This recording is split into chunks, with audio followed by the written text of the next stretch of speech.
All right, I'm here with Stacy Derby. It's so nice to be connected with you, Stacy, and we're glad that you wrote this article for our magazine. This is for issue 18 of Legacy Arts magazine, and Stacy has written this great article about 10 reasons to preserve your legacy. And Stacy, I'm not going to go through her whole bio. It's in the article, and then also, at the end of this, we'll give you a little bit more information about her company, how you can find her. But she's the founder and principal of Bind These Words, which is a Chicago-based family biography firm, and that's where you are right now, right? You're in Chicago.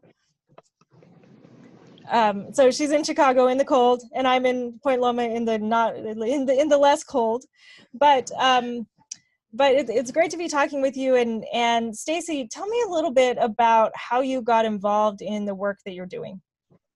Sure.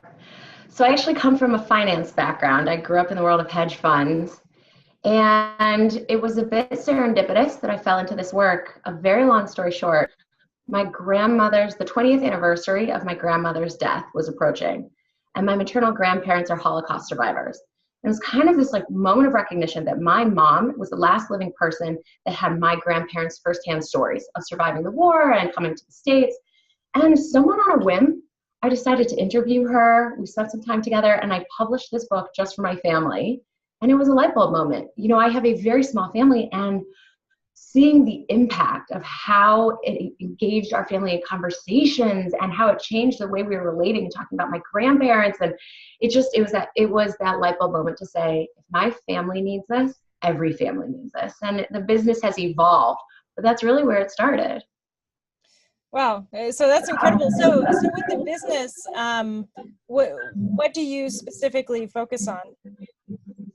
Sure. So it's funny, I'm in a bit of a transition right now. I've been doing this 10 years, and the primary focus of Bind These Words are biographies. It's all privately published, fine art books. So it's all, hand-sewn, archival quality books, just for the family. These are not books that go on Amazon. These are books that the family is meant to leave sitting in their library on coffee tables to really be shared with the next generation. The majority is based on oral histories. We sit and conduct the interviews with matriarchs. Patriarchs tend to be, the older generations. We capture that story, and then depending on the family, it's either just a book about, the older generations, or then we work with the younger generations and integrate their stories into a wider family biography. And that's really been the core of our work. And over the last year or so, we've been doing more of the, family history preservation. So archival projects around various collections. If there's a historic collection that needs to be curated, if it belongs in a proper institution and not in your home anymore, if the next generation a lot of times maybe isn't as interested in that collection, we are looking for the right fit for those. We do genealogy. We work a lot with photos, so that if you have, a lot of times I have clients who say, our wedding album from the 50s is disintegrating, help us. And of course, we can rehab, renovate these albums and do things digitally or back to print in newer forms. And then, of course, you've got the tens of thousands of digital photos that need organization and metadata and all of those organized properly. So it's kind of branched out from the books themselves that are just stunning works of art and such a tactile legacy for the family. Wow, that's incredible. So with your own experience, with your, you have your own experience with your family and your grandparents and your stories, what have you seen with other people, like your clients? Have they had a similar experience? Yeah, that's a good question. A lot of my clients, most of my clients, a lot of my clients have an immigrant story. That tends to be certainly something where you see the trajectory of a family significantly altered in a way that's worth preserving and worth talking about to the next generations. You think of America as a traditional melting pot.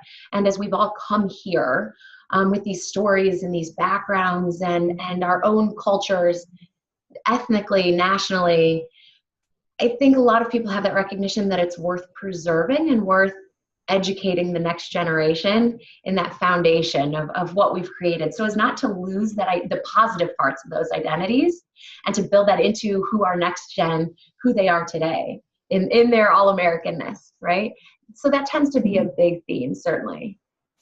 A lot of times clients will approach us during transitions. A lot of times you see, maybe a matriarch or a patriarch transitioning away from a family business, or, into retirement and saying, it's time to stop and reflect. What have we created? What's our legacy? What are these family values that are kind of floating around? How do we really secure that piece for the grandkids? Yeah, I love that. So in my work, I find that sometimes people are hesitant to talk about like the bad times or, the struggles that they've had. What is your thought on that? Is there a place for that, talking about the struggles? And, of course I have my opinion, but I want to know your opinion. So. Of course, of course. So I have a strong opinion on that one as well, that I definitely take my own bias into my work with. But I love the failures. I don't let my clients off the hook with like, everything's great, thank you. Let me tell you how fabulous my life is. Like, nobody wants to read that. So there's the piece, it's our job to make your story engaging and accessible to the next generation. We don't want it to lay flat. We want it to come alive and to really resonate with that generation. But importantly, around failures and around like the grist, the uncongenial stuff that doesn't feel good and doesn't always feel good to reminisce about, right? Those failures are what make us human. Like, we're trying to normalize the experience of failure. For a lot of times, a lot of our families are talking about financial wealth and inheritance and how they engage that next generation in a more responsible way. And you hear all the time the 3-gen curse, the shirt sleeves to shirt sleeves in 3 generations, right? The idea is that that 3rd generation has it pretty easy, right? They don't know the struggle, the sacrifice, like the blood, sweat, and tears that have gone into wealth creation, and certainly that have gone into creating stability into the family. And that has happened somewhere along that family history line, right? Yeah. And you see a lot of times with that 3rd generation that doesn't have the hunger and that drive that the original generation, that 1st generation had. They think it was always easy. They see dad, they see grandpa, grandparents, where today, if the roof leaks, if the car breaks, you get it fixed. And so for that 3rd generation to really see that failure is normal and expected, right? Like, you're supposed to struggle. If you go to do something and you fail at it, it doesn't mean you don't fit into this family. It means you perfectly fit into this family, right? Like, that you have that foundation of people that have struggled and failed before you, that have created the foundation from which now you can bloom. And right, it creates a bit of a safety net, but it gives us that sense that we can try and fail and get back up. And that's the piece, like, that's where you see the change between families that really see beyond that 3rd generation curse, and those families where you see the disintegration of the family unit in that generation. Yeah. Yeah. I mean, I completely agree, because we teach the same thing, is that in order to pass on a legacy of resiliency, you need to have those stories, because it's not only about understanding that things were hard back then, but it's also about accepting that when you have issues and you have problems, you don't you can get back up, and it's a part of life. It's a part of what happened to everyone, and you don't need to be ashamed about that, or feel like there's something wrong with you because you're struggling, because that's a part of life. And so passing on those stories of empowerment and resiliency are so important, which I think I just echoed what you just said. Robin Fivish, do you look at Robin Fivish's, she's doing research at Emory University about the power in family stories. Yeah, absolutely. And so she actually now has like data and research that talks about, kids that are well versed in their family stories are more resilient. They handle adversity more successfully. I mean, there are these extraordinary changes that take place in kids who can tell you about their family histories. And so we finally have that data, which has been really powerful to cement what we all intuitively understand about stories. Yeah, absolutely. Well, so let's say there's a family, right? Any family that kind of wants to start incorporating these ideas into their family traditions. How do they start preserving their stories and preserving these photos and all these things that you do? What steps should they take to do that? Sure. The first thing I tell families all the time, and this is like whether you are interested in working with a professional or if this is something you want to do on your own, a really easy fix to just getting started is to send yourself emails. I tell people all the time, like whatever email system you use, create a new folder of family stories or family history or give it some name, and then send yourself emails. When you're sitting at work or you're sitting at the park and you think of something, typing it into your smartphone, but the crazy family story of the time you took a road trip to wherever and something crazy happened.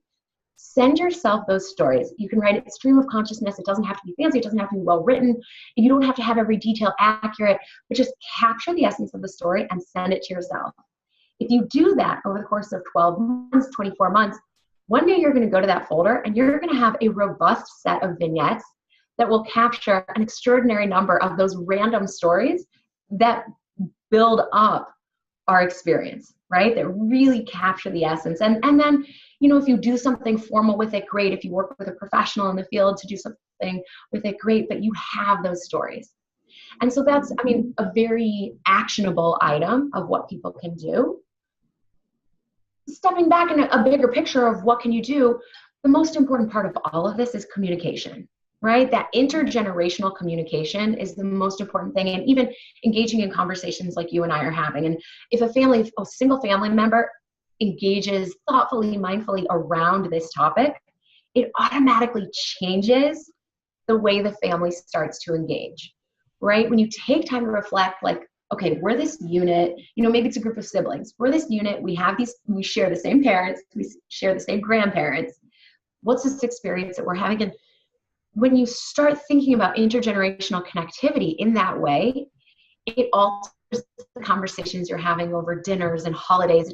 It opens up. All it takes is one person in the family to start asking the questions of, Mom, remind us of that story that you used to do XYZ when we were kids. And now you've got one generation speaking to another generation across the Thanksgiving table. And it's that communication piece. And it comes with challenges, right? Every family has its challenges, and these relationships can be so complex. And so opening up those lines of communication are so powerful.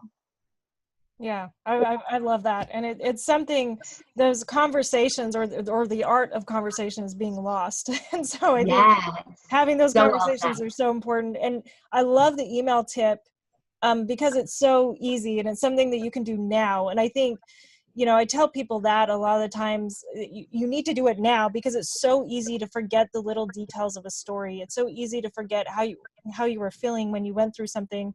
And, people have a temptation to say, oh, I'll write that up later or, down the road. But a lot of times it disappears completely because our memories are very faulty, and so it can be so meaningful to go back and look at those stories and remember those times that otherwise would be lost forever. Yeah. Well, excellent. So I would say definitely check out Stacy's article. It's 10 Reasons to Preserve Your Legacy. And then also, how do they find out about you? Like, what's your website, and how would they get in contact with you?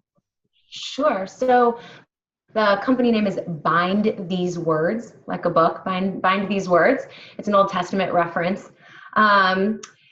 And so bindthesewords.com is the website. I can be reached at Stacy, Stacy, at Bind These Words. And I love these conversations. I'm so energized by other people that speak this language and that are really passionate about engaging in preserving these stories and our histories as families and as individuals. So reach out, colleagues, clients. I love engaging in the communication around it.